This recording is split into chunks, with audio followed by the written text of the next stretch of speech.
C'è anche molto della sanità agrigentina nelle telefonate intercettate tra Giacomo Sampieri, ex manager di Villa Sofia, e Michele Tutino, primario dell'unità operativa maxillofacciale dello stesso nosocomio, medico personale di Rosario Crocetta e soprattutto presunto autore della frase shock riferita al governatore: Lucia Borsellino deve andare via e fare la fine del papà. Sullo sfondo delle intercettazioni uno scenario drammatico della sanità pubblica in Sicilia, fatto di interessi privati, di nomine, di affari.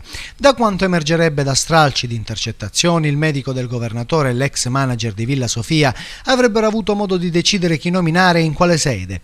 I due parlerebbero senza avere alcun titolo, dalla lista da mostrare al presidente, con i nomi da piazzare nei ruoli chiave dello scacchiere della sanità.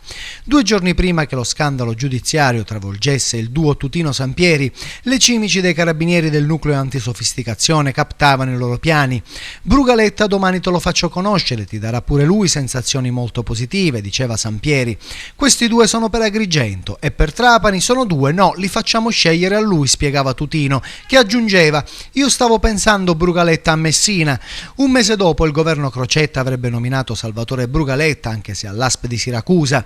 Poi Sampieri parlava di un altro incarico e sottolineava come l'ASP di Agrigento e di Trapani fossero fondamentali. Brugaletta lo portiamo a Messina, sottolineava Sampieri, e io personalmente insisterei tanto per Lucio Ficarra, poi nominato alla direzione dell'ASP di Agrigento.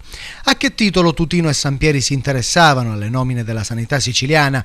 Sarebbe dunque il governatore Crocetta l'uomo a cui andava consegnata la lista delle persone da nominare dopo essere state selezionate da Tutino e Sampieri. Proprio ieri Crocetta in una lunga nota ha smentito il contenuto di alcune intercettazioni, ricordando proprio che il manager Ficarra aveva molte ragioni di risentimento nei confronti di Sampieri, se è vero come è vero che ha avuto contro di lui ben 2 cause che aveva già vinto di fronte al tribunale di Gela.